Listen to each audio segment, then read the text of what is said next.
Welcome back. This is Kilimo Diaries on TV47, and on this episode we are at John's farm. Wapi Jaffe? Of course, hapa ni Kuku Spur, Maroroi, Kiambu County. Absolutely, and we have learned everything about poultry equipment and accessories. And on this part, we will be engaging our aspiring farmers on some of the lessons learned as well as questions they have for our model farmer, John. But before that, we still do have a lot of questions for you, John, especially now. What are some of the common mistakes that farmers do when it comes to choosing their equipment as they begin their journeys into poultry farming? I think the most common mistake is understanding the life of the bird and the age of the bird and the particular equipment that the bird needs for that particular age.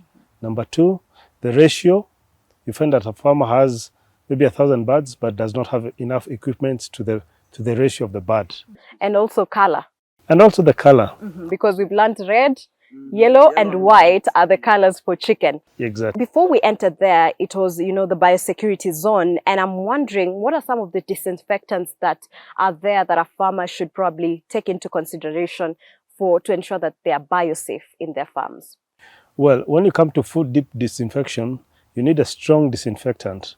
Most of the time you'll find that tar-based disinfectants are very good. Something like Farm Guard, something like Kero, those are very good for food dip disinfection.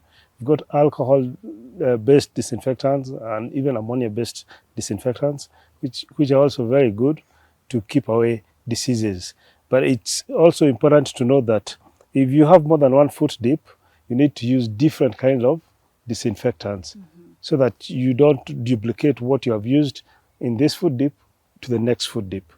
However, if you're used to using one particular disinfectant, then there is a risk of the farm getting used to that. So you often need to keep changing your disinfectant as often as possible.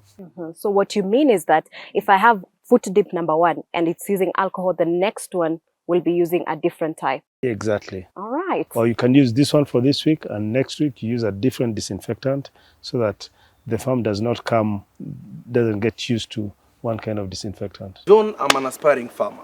I'm a start, I'm beginning. Just paint for me a picture of an ideal structure as I venture into this kind of farming. Well, an ideal structure must have air in, air out. That's a first and most important quality. Number 2, the sun must not get inside the structure. Number 3, the height of the structure must not exceed 8 foot, so that even when you're using heating, whether you're using charcoal or gas, you do not heat excessive space that you do not require. The other thing is you need a structure that will hold or accommodate the number of birds that you're aspiring to keep. That means 1 square foot per bird in the broiler sector. Yeah. Does probably a poorly designed structure and probably flow, does it have an impact kwa kuku ambao unataka kuwaweka? Yes, we have 2 kinds of floors. You've got the mud floor and you've got the concrete floor.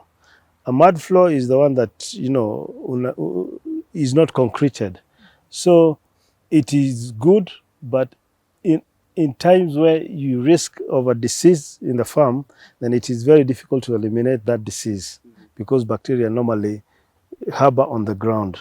Now, when you come to a concreted floor, it must be smooth so that there are no cracks and it does not leave room for any bacteria to get inside or below. That means cleaning is easier and also disease management is easier. The other thing, if the floor is not well designed, then you'll have a lot of humidity on the floor, which will lead to wet litter. Wet litter will lead to footpad dermatitis, and that will be an entry point for bacteria into the. So as much as you feed the bird and it's got dermatitis, it will not convert feed to the correct ratio. Wow, beautiful. Before I jump next to the question kutoka sisi aspiring farmers, do you hatch your chicken ama wewe unanunua tu wale ambao wako tayari? Mimi nanunua kutoka agents or breeders. I do not hatch because those are professionals in that field. And I'm a farmer. So I'd rather be professional in what I can be able to do and let them handle what they are good at. Hatching and breeding and hatching is one different and very complex exercise. and you need high levels of biosecurity in the breeder farms and in the hatchery. So for me, I would find it easier to buy a day old, which I know is from a good and reputable source, and I bring it to the farm, and now I do my thing. I grow it as a farmer. Wow, beautiful. Liz, alikuwa na swali hapa. Okay, my question is, how do you dispose your birds? I mean the mortalities, the right way to dispose the dead ones. Well, there are different methods of disposing mortalities or dead birds in the farm. But remember, every dead bird must have a reason to die.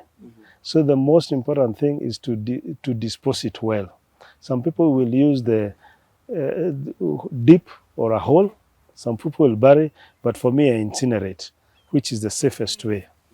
Yeah. Does it have perhaps, advantage to incinerate rather than just burying? Yes, when you incinerate or when you burn the bird completely, that means there's nothing left. There's no bacteria that is left within that environment that could actually mutate or be left to the farm. I think incineration is the best and most advised way of disposing birds. Of course, my friend Susan pia kona swali hapa. Uko na swali mama? And me, I'm asking, you are doing all you are supposed to do, but your birds keep on dying. You can, like me, I normally keep 600 birds, and I can lose even up to 150 birds. What could be the possible cause, John? Well, I think, birds are introduced to the farm from a breeder. So you need to evaluate and see whether the breeder has brought you the right quality of birds. If the quality is right, then you need to evaluate your management system, and especially the first 10 days. That is when you make your bird. The brooding process is the most important period for the bird. If birds become cold or chill during that period, and the temperatures are not correct in the brooding period, that will be manifested much later. You will have hypertensive disorders like ascites, water belly, or heart attacks, simply because the bird did not, the organs of the bird did not grow in the same ratio as the bird is putting on the meat. So I think management is also something that someone can be able to evaluate. Biosecurity is key. Do not let wild birds get in there. Do not let visitors, unauthorized visitors. And also look at your feed distribution process, because you may have a distributor bringing you feeds and he has distributed to other farms which may have had incidences of illnesses in that farm. So biosecurity is key. And yes, of course, ukishafika mahali umejifunza kitu, lazima kukuwe na lesson to take home. Na David, tuanze hapa. Ni nini umejifunza siku ile kwa hii farm ya John, unasema kwamba I'm going home with this lesson? Thank you. Among many lessons that I've learned how to water my birds, and the biosecurity, that is in terms of hygiene. Number 2, I've learned how to brood to the correct temperature. Mike? I have majorly learned about heating. Heating is what brought me here. I have gathered a lot besides that. Thank you, Mr. John. So tumeacha maneno ya makaa ya kuwasha kwenda kudisturb ndege. Tumwambia kwamba any moment unakanyaga huko na unaingia na earphones, una dance, unapiga kelele, they need peace and feeding. Utajituma, wachana na makaa. Kuna maneno ya carbon. Susan, umejifunza nini?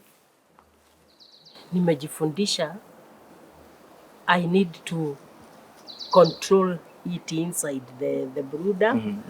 And especially, as John has just mentioned, I've seen his birds, they are at peace. There is no crowding.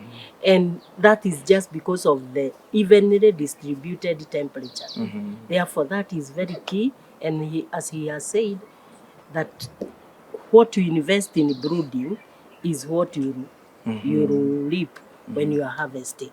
Actually, I've learned that management of these birds is key, and especially biosecurity, which we back at home is just a matter of changing shoes when you enter.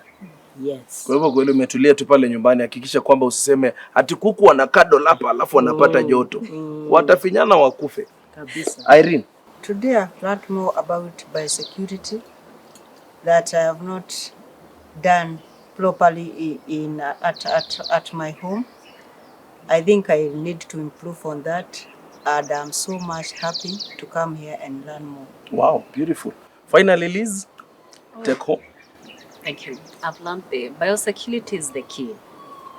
Biosecurity is the key, kwa sababu unaweza kuwa una invest alafu Sheila wote wa kulu, alafu sasa unaanza kulia, woi tafanya nini? Mbona mimi hujaniuliza the lessons learned? Lessons learned? For me today the take home is that every bird dies for a reason. So we must ensure that there is proper disposal. Proper disposal.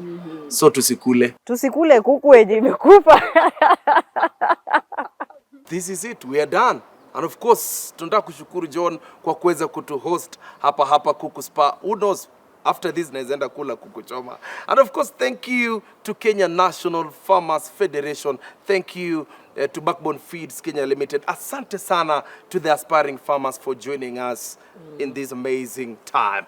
And of course, thanks to you for always keeping it TV47 and watching Kilimo Diaries. And who knows, we could be coming to a farm next to you. I am Sheila Chelangat. And I'm MC Jaffe. And this is Kilimo Diaries, a show for the farmers, by the farmers, with the farmers.